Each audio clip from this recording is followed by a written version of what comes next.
सभी को प्रणाम। कृष्णेश दरबार अम्बाला से मैं हूँ पृथ्वी अग्रवाल और आज मैं ऐश्वर्य विज्ञान सीरीज़ करा रहा हूँ। ऐश्वर्य विज्ञान सीरीज़ में मैं डिजिटल लिविंग के बारे में कुछ बताता हूँ, एक गीत को गाकर एक्सप्लेन करता हूँ और श्वास योग और एक्यूपुंक्चर की प्रैक्टिस कराता हूँ और बांसुरी नाद महाविष्णु की पूजा को कराता हूँ। तो दक्षिणा तत्गुरु जी को प्रणाम करते हुए हम आज का ये प्रोग्राम स्टार्ट करते हैं। सबसे पहले मैं एक गीत को गाकर एक्सप्लेन करूँगा जिसका नाम है इंसान क्यों परेशान। इसको लिखा है टाइम साइंटिस्ट अश्विनी जी ने। मरना यहाँ जीना यहाँ, इसके सिवा जाना कहाँ। मरना यहाँ जीना यहाँ, इसके सिवा जाना कहाँ। जो चाहे जब उसको आवाज़ दो, वो तो सदा रहता ही यहाँ। मरना यहाँ जीना यहाँ, इसके सिवा जाना कहाँ। जी चाहे जब उसको आवाज़ दो, वो तो सदा रहता ही यहाँ। हवा भी यहीं पानी भी यहाँ, इसके सिवा जाना कहाँ। मरना यहाँ जीना यहाँ, इसके सिवा जाना कहाँ। मरने के बाद ठिकाना कहाँ। ठिकाना तो बस यही एक है। मरने के बाद ठिकाना कहाँ। ठिकाना तो बस यही एक है, इसके सिवा और जाना कहाँ। जीना भी यहीं मरना भी यहीं, मरने के बाद ठिकाना भी यहीं, इसके सिवा जाना कहाँ। मरना यहाँ जीना यहाँ, इसके सिवा जाना कहाँ। जी चाहे जब उसको आवाज़ दो, वो तो सदा रहता ही यहाँ। हवा भी यहीं पानी भी यहाँ, इसके सिवा जाना कहाँ। मरना यहाँ जीना यहाँ, इसके सिवा जाना कहाँ।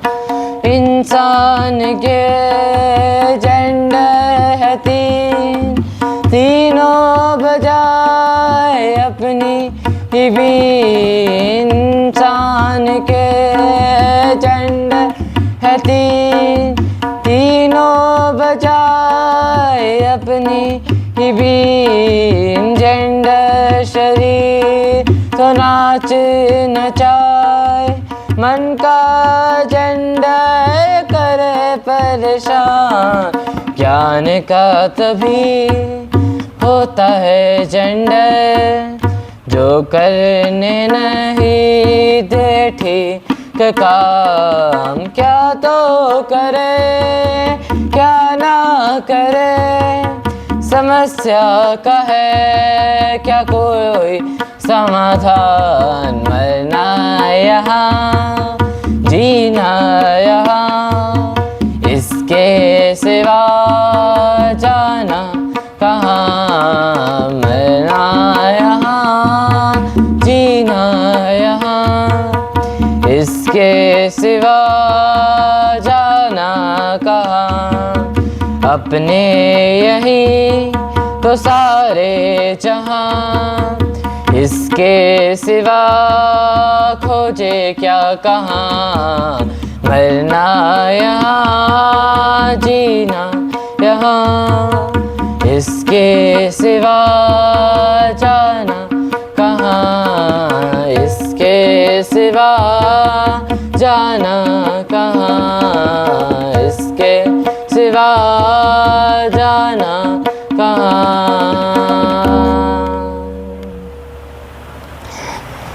इसमें बताया है कि मरना यहाँ जीना यहाँ, इसका मतलब कि हमें इसी यहीं पे जीना यहीं पे मरना होता है, मतलब इसी यहीं पे हमारी पूरी लाइफ चलती है, तो इसके सिवा जाना कहाँ। तो जैसे लोग सोचते हैं कि काश में ये हो जाए, काश वो हो जाए, तो इसका कुछ मतलब ही नहीं, क्योंकि हम जो कमा रहे हैं यहीं पे कमा रहे हैं, यहीं पे भुगत रहे हैं, तो यहीं पे हमें जीते हैं, यहीं मरते हैं, तो काश ये मिल जाए वो मिल जाए, ये करने का क्या फ़ायदा। जो हम कर्म करेंगे हमें उसका ही फल मिलेगा। अब कर्म हम देख के कर सकते हैं, मतलब मान लो कि मैं रास्ते में जा रहा हूँ और मेरे को किसी को थप्पड़ मारने का मन किया, अब मैंने थप्पड़ मारा तो उसका मुझे कर्म फल मिलेगा, जो भी मिलेगा। लेकिन अगर मेरी मेंटल बॉडी और स्पिरिचुअल बॉडी इतनी ज़्यादा हेल्दी होंगी, ठीक होगी, तो मेरे को इतना मैं डिसीज़न ले पाऊँगा कि थप्पड़ मारने से मुझे नुकसान होगा, तो मुझे ऐसा काम नहीं करना जिससे मुझे नुकसान हो, तो मेरे को उसका नेगेटिव कर्म फैलाएगा ही नहीं। तो यही था इसमें। तो मरने के बाद ठिकाना कहाँ, ठिकाना तो बस यही एक है, इसके सिवा और जाना कहाँ, जीना भी यहीं मरना भी यहीं, कि यहीं पे मरेंगे, यहीं पे जिएंगे, यहीं पे हम अपने सारे कर्म फलों को कमाएंगे, भुगतेंगे, तो इसके सिवा और जाना ही कहाँ है। तो ये जी चाहे जब उसको आवाज़ दो वो तो सदा रहता ही है यार।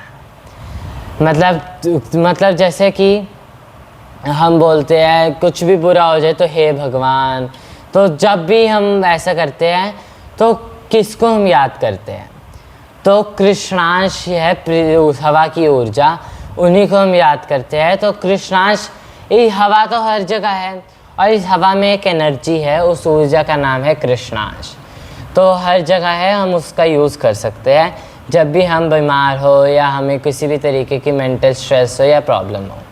इंसान के जेंडर है तीनों बजाय अपनी ही बीन, जेंडर शरीर तो नाच नचाए, मन का जेंडर करे परेशान। अब इसका क्या मतलब हुआ, इसका मतलब कि एक इंसान के 3 जेंडर होते हैं। अब सबसे पहला तो होता है फिज़िकल जेंडर, यानी हमारी फिज़िकल बॉडी का जेंडर, जो हमें दिखता ही है, किसी का मेल होता है, कोई फीमेल होता है, कोई न्यूट्रल भी होता है, कोई तो मेल फीमेल, लड़का लड़की, ये सब होता है फिज़िकल जेंडर। उसके बाद आता है मेंटल जेंडर, कि हमारा मन किस तरीके का, मन का जेंडर क्या है। तो हमारा मन का जिस तरीके का जेंडर होगा हमें उसी तरीके के विचार आएंगे। अब जैसे मान लो किसी का मन का जेंडर है फीमेल, तो उसको उस तरीके से विचार आएंगे, किसी के मन का जेंडर है मेल, तो उसको उस तरीके से विचार आएंगे। तो सबका विचार अलग अलग होते हैं। मेरे को कुछ मेरे को कोई विचार आता है, कोई थॉट आता है, मेरे साथ वाले को कुछ और थॉट आता है, वो सब डिपेंड करता है उसके मन के जेंडर पे। और तीसरा होता है स्पिरिचुअल जेंडर, यानी बुद्धि का जेंडर। तो हम कैसे रिएक्ट करेंगे किसी चीज़ पे, हम कैसे डिसीज़न लेंगे, वो काम होता है बुद्धि का जेंडर। अब एक ही टास्क पे, एक ही केस पे कोई किसी तरीके से रिएक्ट करता है, किसी एक ही बात पे कोई किसी तरीके से रिएक्ट करता है, कोई किसी तरीके से, वो सब डिपेंड करता है उनके बुद्धि के जेंडर पे, कि उनका कैसा जेंडर है, उनकी स्पिरिचुअल जेंडर कैसा है, उस पर डिपेंड करता है। मरना यहाँ जीना यहाँ, इसके सिवा जाना कहाँ, अपने यहीं तो सारे जहाँ, इसके सिवा खोजे क्या कहाँ, कि यहीं पे हम सब कुछ कमाते हैं, भुगतते हैं, तो इसके सिवा जाना ही कहाँ है, यही बताया है इस पोएम में। तो परेशान क्यों होते हो, इंसान क्यों परेशान, यही इसका नाम है, कि जब यहीं पे हम सब जीते हैं मरते हैं तो क्यों परेशान होना, यही था इस पोएम में। अब मैं एक दोहे को गाकर एक्सप्लेन करूँगा। दोहा है कुछ कबीर जी का। कबीर जी के बारे में हम सब जानते ही है, उन्हीं का एक दोहा है। माटी कहे कुम्हार से, तू क्या रोंदे मोहे। माटी कहे कुम्हार से, तू क्या रोंदे मोहे। धीरे धीरे पी लियो, बढ़िया जिंदगी जी लियो। माटी कहे कुम्हार से, तू क्या रोंदे मोहे।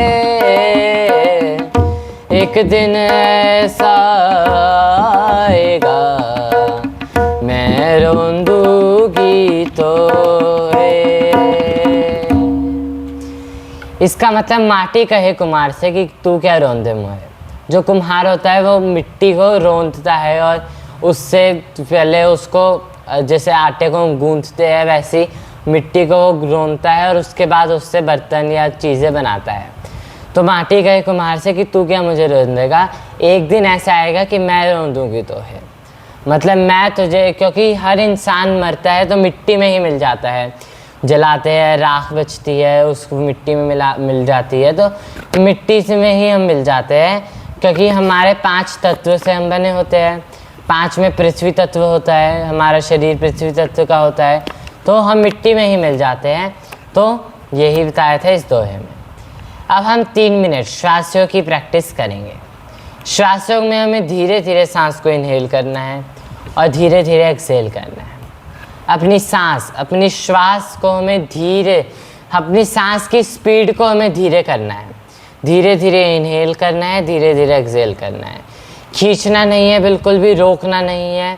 आंखें खुली रखनी है, आराम से लेनी है, आराम से छोड़नी है।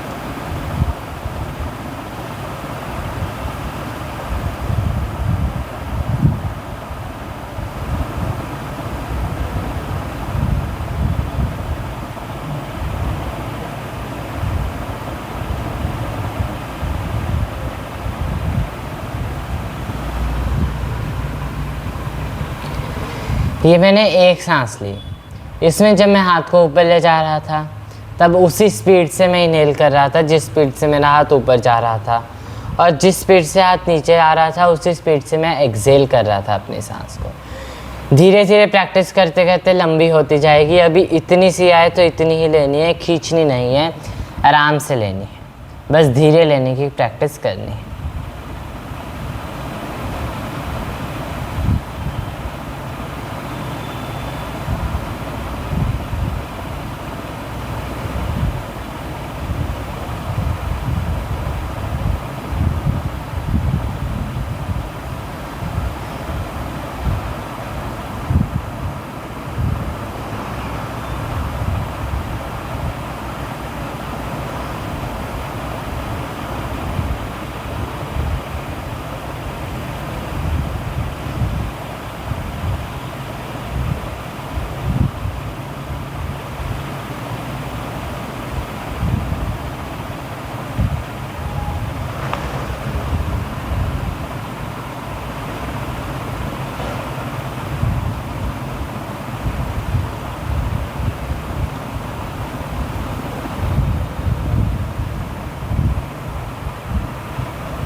इस प्रकार हमें 10 मिनट सुबह, 10 मिनट शाम और 10 मिनट रात को अगर हम श्वासों की प्रैक्टिस कर लें तो हम अपनी सांस, अपनी श्वास, अपनी ब्रेथ को ही अपने लिए मेडिसिन के तरीके से यूज़ कर सकते हैं।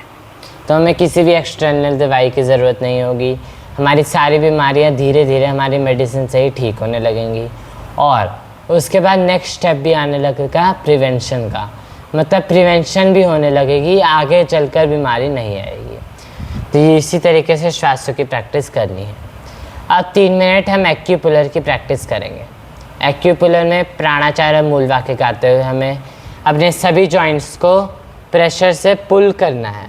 जैसे ये जॉइंट है एक, तो इसको ऐसे अपनी उंगलियों से खींचना है, पुल करना है और साथ में एक पोयम गानी है, प्राणाचार्य मूल वाक्य। अहम सत्यम जगत सुंदरम अहम शवम शिवम पंचतत्व सत्यम पंचारक सत्यम योग वयोगा सत्यम कृष्णांशी आत्मा सत्यम सत्यम शिवम शिवम अहम सत्यम जगत सुंदरम अहम शिवम शिवम पंचतत्व सत्यम पंचारक सत्यम योग वयोगा सत्यम कृष्णांशी आत्मा सत्यम सत्यम शिवम शिवम अहम सत्यम जगत सुंदरम अहम शिवम शिवम पंचतत्व सत्यम पंचारक सत्यम योग वयोग सत्यम कृष्णांशी आत्मा सत्यम सत्यम शिवम शिवम अहम सत्यम जगत सुंदरम अहम शिवम शिवम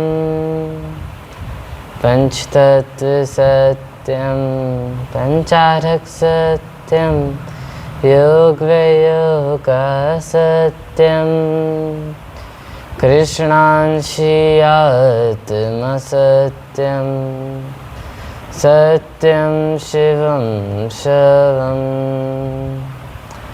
अब हम बांसुरी नाद करेंगे। अगर हम एक्यूपुलर की प्रैक्टिस हम रोज़ अगर हर जॉइंट पे 1-1 मिनट एक्यूपुलर करें तो हमारा सारे जॉइंट पेन धीरे धीरे ठीक होने लगेंगे और प्रिवेंशन होने लगेगी कि आगे बढ़ के जॉइंट में पेन नहीं होगा।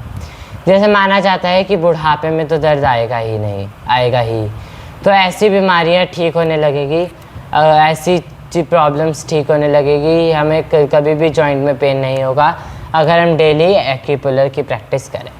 अब हम बांसुरी नाद करते हैं। बांसुरी नाद यानी महाविष्णु की पूजा। महाविष्णु की पूजा करने से हमारे अंदर कृष्णांश तत्व जागृत होने लगता है। तो महाविष्णु की पूजा को स्टार्ट करने से पहले अपने अपने षोडशी गोपाल को अपने साथ रखें। षोडशी गोपाल होते हैं मन के फिजिकल रूप, इनको अपने साथ रखें और एक शुक्राचार्य अश्विनी जी की फ़ोटो अपने सामने रखें और उसके बाद ये प्रोसीजर स्टार्ट करें। तो सबसे पहले हमें दशांग सुगंध गाना है एशो क्लैपिंग के साथ। एशो क्लैपिंग यानी 5 क्लैपिंग का ये सेट। इस तरीके से क्लैपिंग बजाते हुए हमें दशांग सुगंध गाना है। दिन भर तो था सूरज का डेरा, चांदनी लाएगी अब अंधेरा, पूर्णिमा को तो था सपने घेरा, अमावस में देखा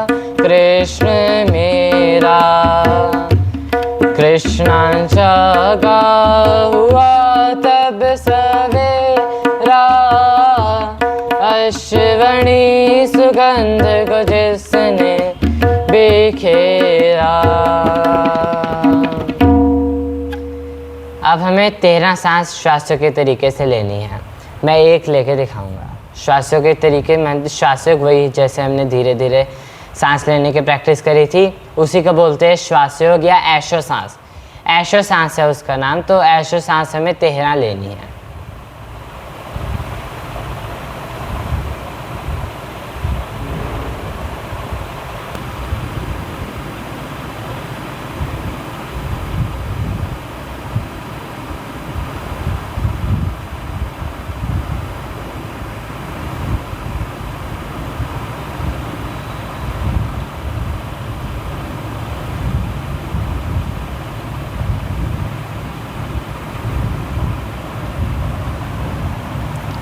इस तरीके से 13 सांस लेनी है। अब 3 बार ऐशो शुक्रिज़ मूल वाक्य। क्लीं शुक्राय चंद्राय कृष्णाय नारायण नारायणे स्वाहा। क्लीं शुक्राय चंद्राय कृष्णाय नारायण नारायणे स्वाहा। क्लीं शुक्राय चंद्राय कृष्णाय नारायण नारायणे स्वाहा। अब 10 बार ऐशो क्लैपिंग।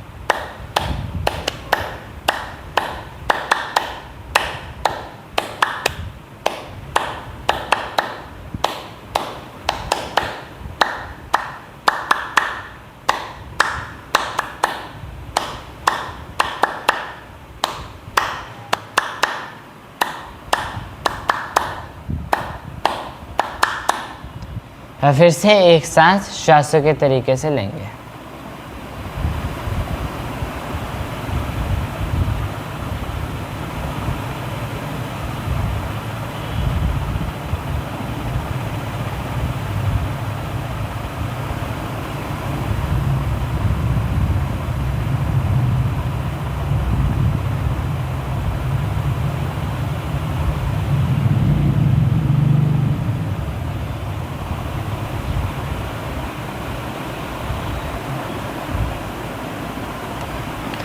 अब कृष्णांश हो जब हो गया ऐशो क्लैपिंग के साथ। आत्मा वो ही तो रथ है जिस पे मन होता है सवार। मन तन वही तो नाव है बुद्धि जिसकी है पतवार। मन है गट्ठर करम फलों का समय से पैदा होता विचार। बुद्धि फिर दिशा दिखाए नाव को जैसे चाहे न चाहे। नाव भंवर में ना फंस जाए इतना तो कर लो इस बार। करम फलों का गट्ठर जो लाए उसको तो कम कर लो इस बार। पैदा हुआ जब बंद थी मुट्ठी जाऊं जब खुले रहे ना हाथ। जो लाया हो खर्च है करने बढ़े ना माँ तुम देना साथ। दुआ तेरी बस यही अपेक्षित दिशाहीन ना हो जाए जीवन। श्वासों में निपटे ये गट्ठर बचे न रह जाए इस बार। आत्मा वो ही तो रथ है जिस पे मन होता है सवार। अब लास्ट स्टेप है 15 से 20 सेकेंड कपालभाति।